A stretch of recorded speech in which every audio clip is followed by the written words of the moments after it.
I'm sure how many of you all know who Brene Brown is. So her definition is anyone who takes responsibility for finding the potential in people and processes and who has the courage to develop that potential. And as leaders, I think oftentimes we see and know people that have potential, but sometimes it's like, how do we get that? How do we bring that out? And I think Gary's going to tell us all about how to unleash that tomorrow. So if you can bring on and bring forward your vulnerability and authenticity as a leader, that really allows courage to emerge. So vulnerability to me means that kind of like this, getting up and speaking in front of a crowd, or talking to a team member, or having a conversation. Your energy and the way that you're coming across really gets poured into the room around other people, and people see that you're really putting yourself out there, and you don't know all the answers. I don't really know what the answer is, but let's be curious together. Let's discover what might be possible.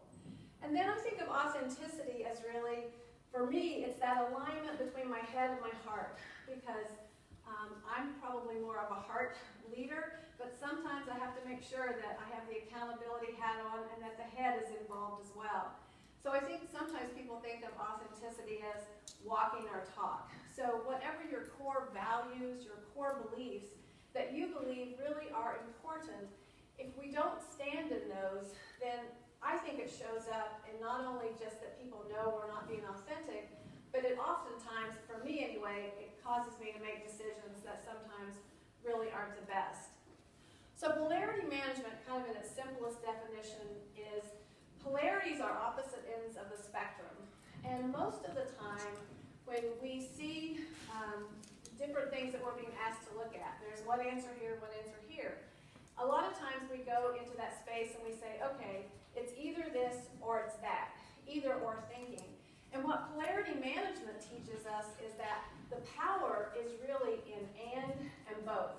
Because if we choose either of these, we're not getting the full value that both sides of the polarity, or both sides of the continuum, can bring. 90% of our work is really in polarity management, because there's very few decisions that we make that are really yes, no, right, wrong. There certainly are, but most of them are not that easy. So as leaders, I think we have to be so attentive to that to make sure that we're creating that invitational space and that container for people to be able to bring those innovative ideas forward, and to be able to fail if it doesn't work. We have to not be afraid of failure. And I've heard a lot of you talk about that. But for some folks, failure is just not an option. And that creates a lot of tension, I think, what it does in our organization, that clash between innovation and stability.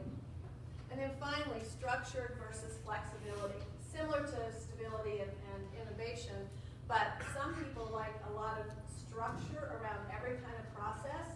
Some people like more flexibility, and most of the time the solution lies right in the middle with both of those, that you can have that. I think using polarity management is, for me and the way with my team, it's been such an opportunity to help people grow and stretch themselves, because every week I have leaders, I give them either a question that I've been thinking about or a problem, and I ask them, because I know that when I give them a problem, that most of them have a default tendency, like this is what I want to do, but I ask them to be able to speak to the other side and bring up at least 3 points that would be valuable from the other side. And finally, all of those things, I think, round us back to how, as leaders, we set the tone for the culture. And whatever we want to